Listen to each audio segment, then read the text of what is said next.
All right, this is Godzilla, this is Gossamer. This is their roadmap to success. It's the end of our session. Now, these dogs don't really have a lot of impulse control. So, is one of the first things I went over in the session. So anytime the teeth touch our skin, even if it's accidental, we're going to recoil and make a loud, high-pitched yelping sound like I just did. We're going to freeze for a second. When the dog freezes, then we can go back to what we're doing. If you recoil and make the yell and the dog just starts bouncing around, I would stand up and I would leave the area, leave the room completely. All right, let me see. We're going to stop petting the dogs for no reason. These dogs show no respect for personal space. So we're going to use the escalating consequences to claim our space. First one is we're going to make a hissing sound like a cat. We're only going to hiss one time per incident, and we're going to match the intensity of our hiss with the energy that the dogs have. We're going to meet or always exceed their energy. The second consequence is we're going to stand up abruptly and turn to face them. Remember, your authority goes whichever direction your belly button is pointing. Sorry guys, you can't leave right now. And we're going to pivot until the dogs are stationary. When that dog is stationary, we take a step backwards. I would focus on one dog at a time. Don't try to do it with both of them simultaneously.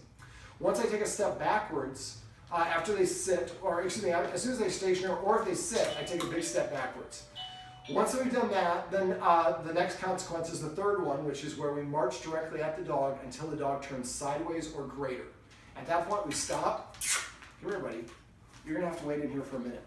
At that point, we're going to stop, or we're going to march directly at the dog until it turns sideways. As soon as it turns sideways, we stop, and then we go down to the second consequence. We pivot until that dog is stationary. Then we take a step backwards or sit down. The fourth consequence would be the leash timeout. We put the dog on a leash. We step on it, in these guys' case, about 3 feet away from their head. As soon as they sit down, I take the foot that's on a leash and I slide it towards the dog to take the tension off the leash. A minute later, or whenever it lays down, on its own, I don't tell it to. When it lays down, I take my foot off the leash very subtly. Now the dog is going to be dragging the leash around at this point. It's dangerous for a dog to do that, so we don't want to do it unsupervised. If a couple minutes later the dog misbehaves again, we step on the leash and reapply the consequence. A couple minutes later the dog is well behaved, then we take the leash off. It's not a quid pro quo. Okay, let me see. We're going to practice asking the dogs to wait while we go up and down the stairs. We're going to do this inside first, but eventually we're going to do it outside.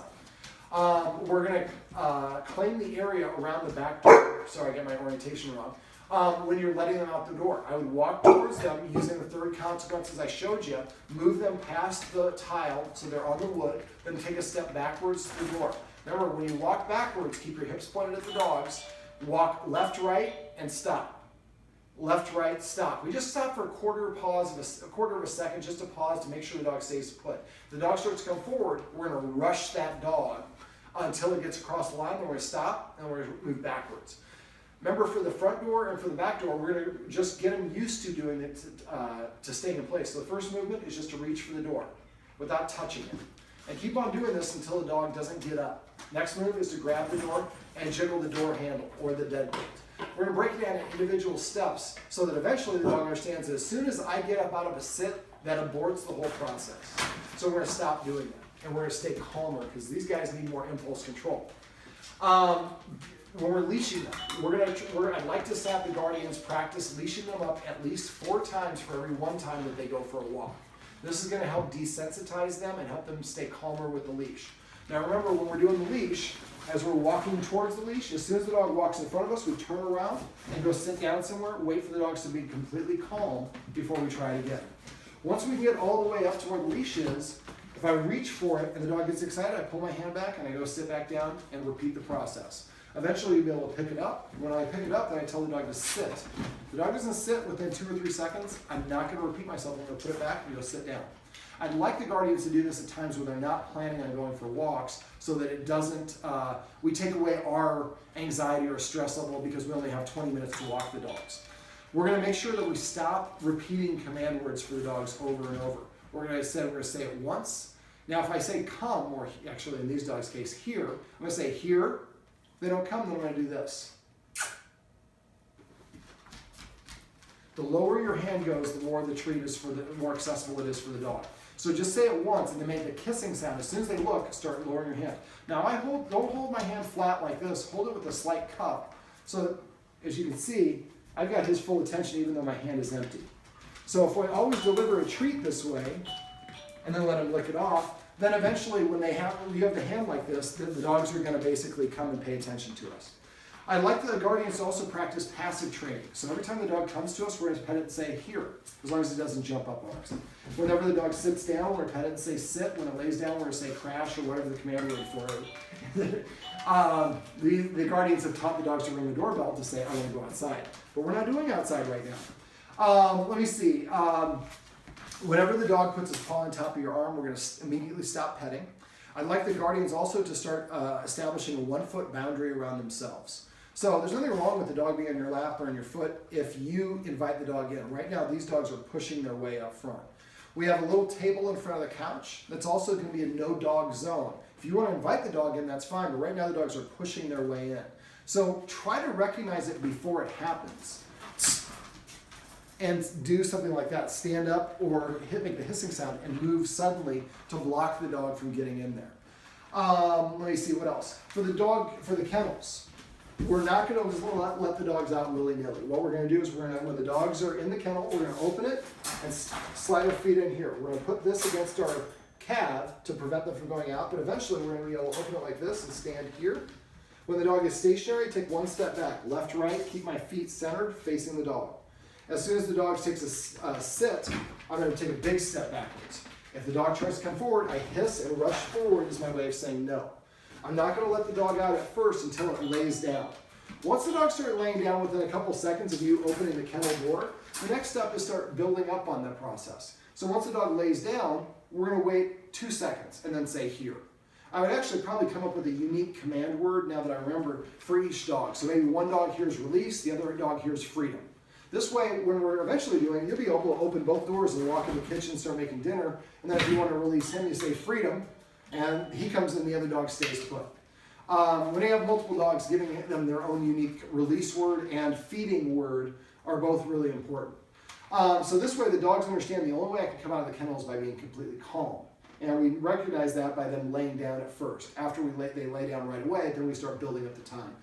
How much time we go to depends on how much control they have. If it looks like they're still not exhibiting enough control, then maybe work yourself up to about 5 or 10 minutes of them staying in there before you give them the release word. If it is a long time like we had, put a chair in here, give yourself an iPad so you can watch TV, and you're looking right over at the dog just in case the dog tries to come forward. It's really important we don't let them sneak out. So if at first you only can move back a couple feet, and this is as far away as you can get, because if you move back here and the dog comes running out, then just practice it here enough till the dog kind of gets in a rhythm of doing that. Let me see, we're going to incorporate rules. So the rules that I would suggest is no furniture for at least 30 days, and then furniture only with permission, only for good behavior. I would make the dog sit before I let them in or out of the door. If I say sit once, the dog doesn't sit, I walk within a couple seconds, I walk away. Wait 1 minute, then go back to the door and give it another opportunity to comply the first time. If it doesn't, then I walk away for 2 minutes. Next time for 4 minutes, next time for 8 minutes. If I go there and Gossamer sits down and Godzilla doesn't, I'm going to let Gossamer out and not Godzilla and keep repeating the process until Godzilla does it. When I pull out treats, I'm only going to reward the first dog to comply. Here. Here. So there's no prize for second place. After a while, Gossamer will start, or whichever dog is second, will start complying faster because he's not getting the treat. Once both dogs respond at the same time, then we can give them both a treat.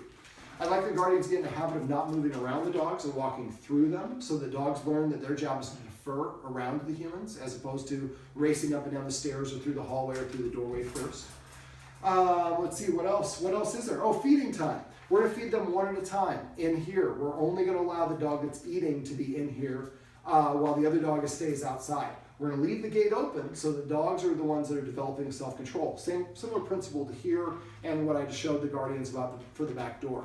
We want the dog always to do the work. So the more opportunities we work in, delayed gratification, and they have to exhibit self-control before they get a reward that they really want, the easier it's going to be for them to do it in the future. After a while, they do it on autopilot without even us asking. Now, because they are so strong and so virile, neutering them will hopefully help. But if not, we want to take them out and play fetch or run them up and down some stairs with a laser, or take them to a dog park first, then come back and then take them for a walk after they've had a short 5 or 10 minute recovery period. This way the dogs learn, we can take off that edge, and it's a lot easier for them to walk on without pulling us down the street. One of the guardians is a little bit petite, and so we don't want her to be dog skiing on concrete. Now the dogs are also reactive to passers-by, people walking by. So what we're going to do is we're going to do some counter conditioning. So what we're going to do is we're going to have a soft treat like the Tricky Trainer chicken liver, or we can get those long strips of roast beef like I mentioned. Here, buddy, let's show how we do this. Come here. All right, sit. So I'm going to let them nibble it, and then I'm going to tell the person to knock or make the sound. We're going to be delivering the treat first, then we're going to make the sound, so the dog only hears the sound of people passing by or whatever it is while they're getting that treat. Now, if the dog gives up the treat and starts wanting to go back over there, we want to increase the distance or turn down the volume. Maybe have the people speak a little bit quieter, or just move the dog further away. The idea is to be able to have the people talking at a certain volume or the knocking or whatever the sound is while the dog is just totally engrossed with the treat. Once we get to the point, he's a determined dog.